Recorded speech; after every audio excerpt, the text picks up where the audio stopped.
Então ele vai ter um discernimento espiritual poderoso. Ele vai sempre agir com o objetivo de ter um bom testemunho. Ele vai sempre buscar o discernimento espiritual. Ele vai sempre buscar a maturidade espiritual. Ele vai sempre buscar estar em consonância com aquilo que Deus tem para o teu povo, tem para o homem, tem como base de exemplo de um verdadeiro cristão. No livro de Timóteo, 1 Timóteo capítulo 3, no versículo 7,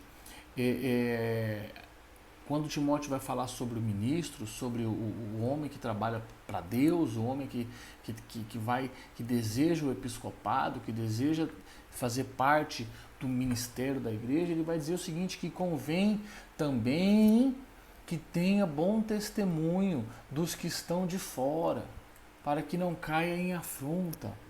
Então, o ministro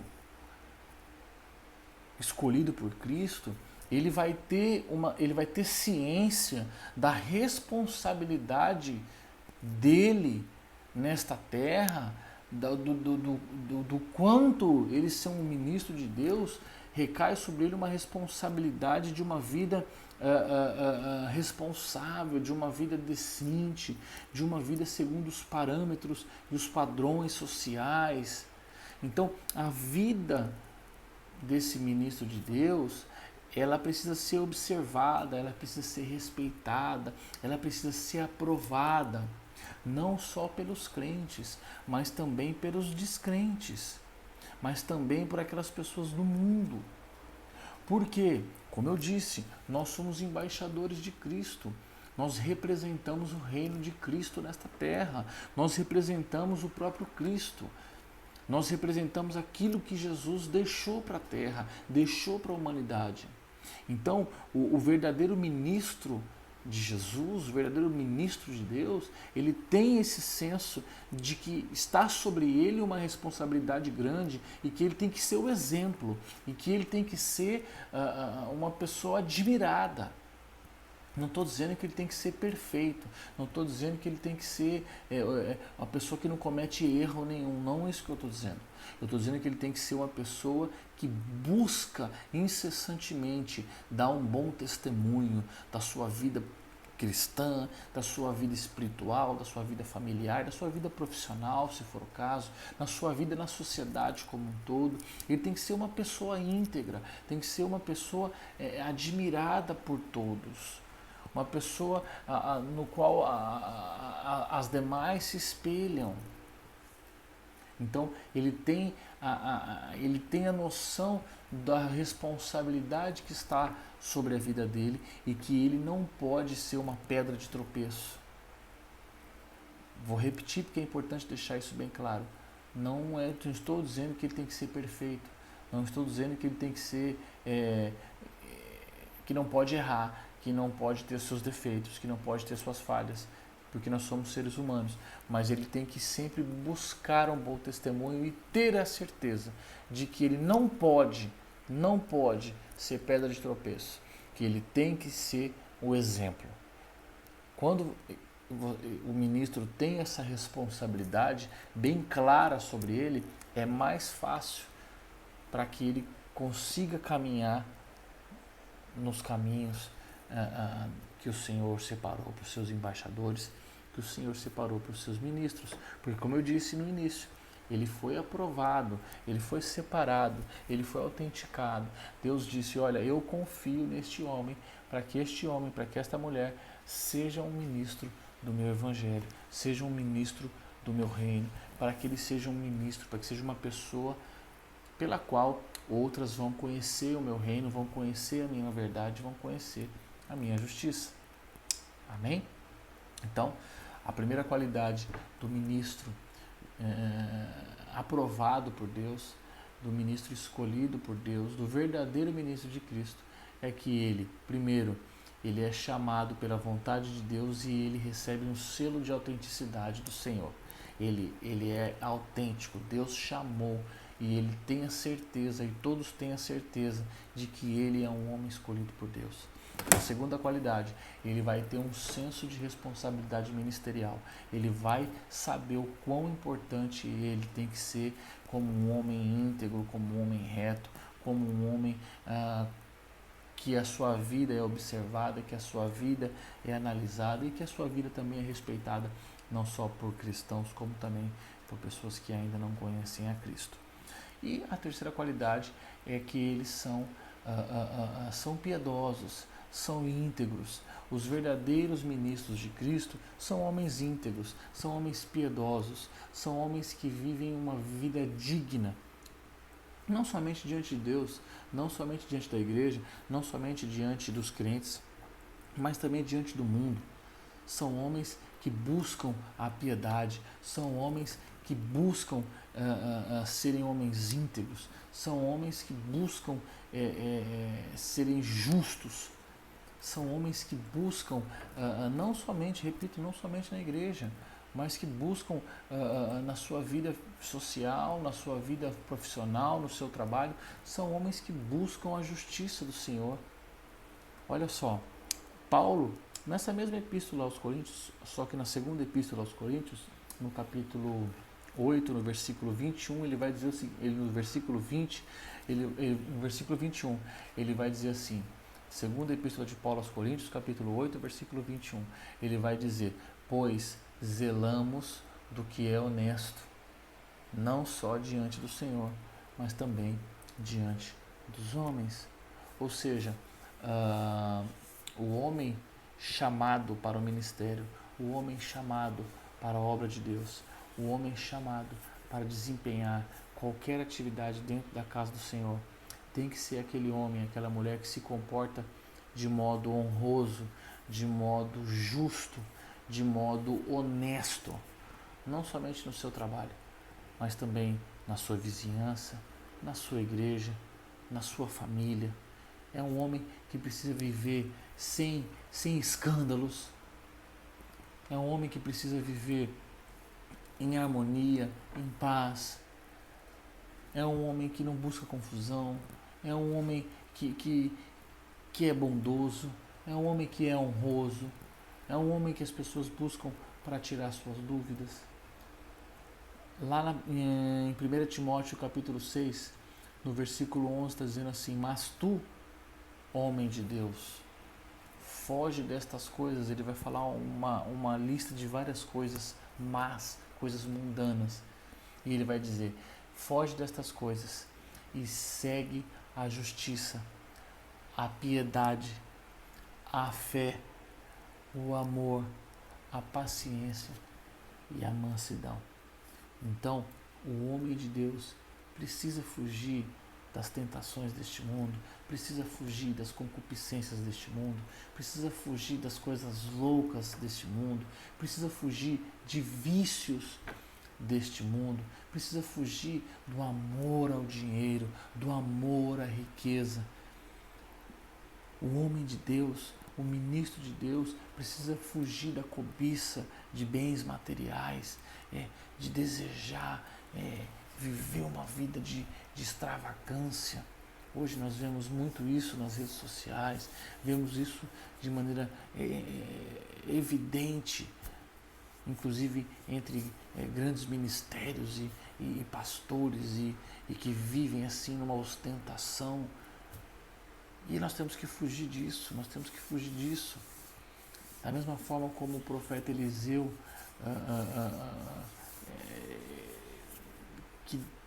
que fugiu de muitas dessas coisas e depois ouviu que quando ele passava, as pessoas falavam, este aí, preste atenção, Eliseu vivia uma vida humilde, uma vida simples, uma vida de temor a Deus, uma vida de piedade, de integridade.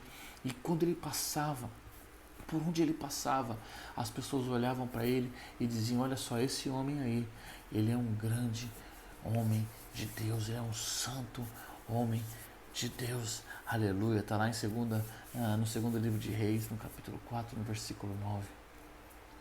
Por onde Eliseu passava, ele era um exemplo.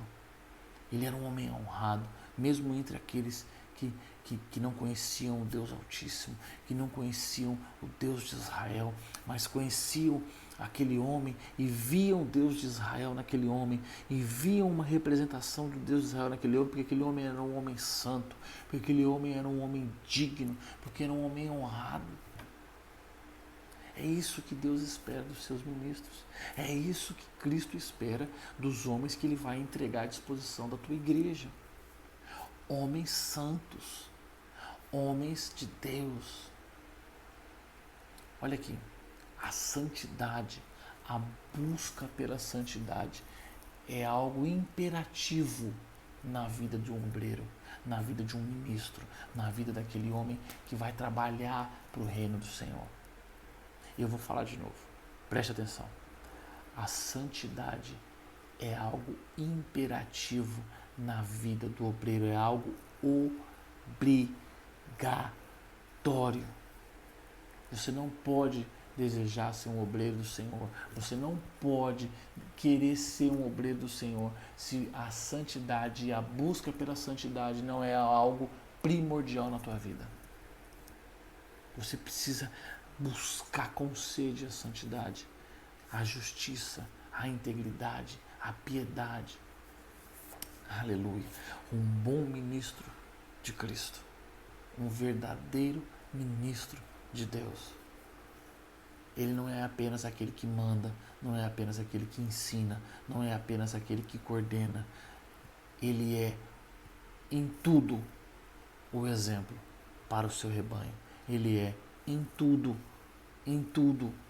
no seu comportamento, nas suas orações, nos dízimos e nas ofertas. Olha, desconfie de qualquer pastor, de qualquer mestre, de qualquer pregador, de qualquer apóstolo, de qualquer bispo, de qualquer ministro, de qualquer obreiro. Desconfie se estes homens não ofertam e não dizimam. Porque eles não podem colocar um jugo sobre o seu rebanho que eles mesmos não querem utilizar. Se o seu pastor não dizima, desconfie. Se o seu mestre não dizima, desconfie. Se o pregador não dizima, desconfie. Se o ministro de louvor não dizima, não oferta, desconfie. Amém? Glória a Deus. E a quarta e última dessas principais características que Paulo vai falar na igreja de Corinto sobre os ministros, ele vai dizer que os ministros de Cristo, os verdadeiros ministros de Deus, eles são, obviamente, comprometidos com a palavra do Senhor.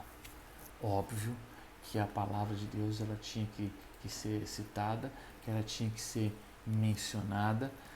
Timóteo vai falar sobre isso lá na sua segunda epístola, no capítulo 2, no versículo 15, ele vai dizer que o ministro que deseja ser um ministro, aquele que deseja ser um ministro, aquele que deseja ser um obreiro, aquele que deseja ser um trabalhador da casa do Senhor, aquele que deseja trabalhar para o reino de Deus, precisa se apresentar aprovado, como obreiro que não tem do que se envergonhar e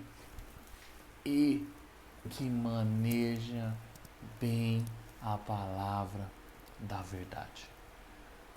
Se você é um obreiro da casa do Senhor, se você é um ministro do reino de Deus, você precisa conhecer a palavra de Deus. E você não conhece a palavra de Deus somente lendo a palavra de Deus. Você precisa mergulhar na palavra de Deus. Você precisa buscar livros de apoio. Você precisa buscar livros de arqueologia. Você precisa buscar livros de história. Você precisa buscar mestres, pessoas que ensinam a palavra, para você poder manejar muito bem a palavra de Deus. Para você poder saber, entender e compreender do que diz respeito à palavra de Deus, do que a palavra de Deus fala, do que a palavra de Deus trata, do que a palavra de Deus se fundamenta. Timóteo vai continuar falando sobre a palavra de Deus lá na segunda epístola de Timóteo, no capítulo 4, no versículo 2. Ele vai dizer, olha, que pregues a palavra, instes a tempo e fora do tempo, redarguas, repreendas, exortes com toda a longanimidade e doutrina. Você só vai conhecer a doutrina se você conhecer a palavra. Então, o ministro chamado por Deus, o verdadeiro ministro de Cristo, ele prega a palavra de Deus, não com palavras persuasivas de sabedoria humana, como Paulo falou sobre isso lá em 1 Coríntios capítulo 2, versículo 4, nós já falamos sobre isso. Não é para pregar a palavra de Deus com livrinho de autoajuda. Eu vou falar. Não é para pregar a palavra de Deus com livrinho de autoajuda, sem vergonha, mequetrefe, que você compra no aeroporto. Aí você pinça um versículo lá naquele livrinho de autoajuda que você comprou no aeroporto, você pinça um versículo em algum lugar, põe ali e esses coaches cristãos. Não é isso. É a palavra de Deus. É claro, você vai buscar um livro de arqueologia para compreender a arqueologia daquele tempo, um livro histórico, você vai ler, vai conhecer sobre história, vai conhecer sobre isso, para você poder complementar o seu conhecimento da palavra. O ministro de Cristo, chamado, escolhido, autenticado, não enxerta no seu sermão retórica política, comentário de mídia, o que falam nas redes sociais, psicologia humana, psicologia popular, sociologia e o que mais tem, ó, coach, técnicas de coach.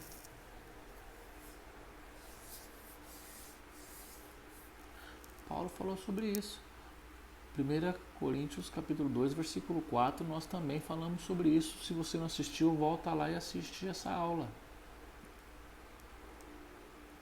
A palavra de Deus não deve ser pregada com essas técnicas.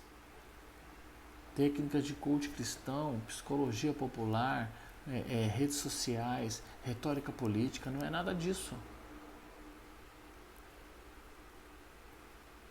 Técnicas de oratória, técnicas de manipulação de massa, cuidado. Musicologia, cuidado, meus amados. Não corre atrás da palavra de Deus, não lê a palavra de Deus, não estuda a palavra de Deus, mas fica cheio dessas palavras persuasivas de sabedoria. Não, ao invés de ficar perdendo tempo fazendo curso de coach, que não serve para nada, só para arrombar o seu dinheiro, vai estudar a palavra. Procura um bom mestre das escrituras. Paga um bom curso. Pode ser online mesmo. Paga um curso cristão. Assista. Invista nos mestres da palavra, nos conhecedores das escrituras. Vai investir o seu tempo, o seu dinheiro naquilo que é do reino de Deus. Amém? Glória a Deus. Bom, vamos ficar por aqui para o vídeo não ficar muito curto, para a aula não ficar muito longa. Na próxima aula vamos falar sobre a missão dos ministros de Jesus, dos ministros de Deus, dos ministros de Cristo, dos ministros da igreja. Vamos falar sobre a missão deles e como eles devem implantar aquilo pelo qual Deus chamou cada um deles. Amém? Glória a Deus. Bom, louvado seja Deus pela tua vida. Não esqueça de compartilhar esse vídeo. Não esqueça de clicar aí no coração. Marca algumas pessoas nos comentários aí, alguém que você gostaria que assistisse esse vídeo. Compartilhe. Se você tiver alguma dúvida, digite nos comentários. E espero que você tenha compreendido. Assista novamente as aulas, assista novamente os vídeos, para você poder compreender bem a nossa linha de raciocínio e para que você cresça e que você seja edificado no teu espírito. Amém? Glória a Deus. Acesse o nosso site www.ericsantana.org. Lá tem outros cursos que você pode assistir, outros estudos, tem os nossos livros que estão à sua disposição. Clica lá para adquirir os nossos materiais. Tem materiais gratuitos, tem materiais pagos, enfim, corre lá www.ericsantana.org e nós estamos à sua disposição para aquilo que você precisar. Amém? Glória a Deus. Deus te abençoe.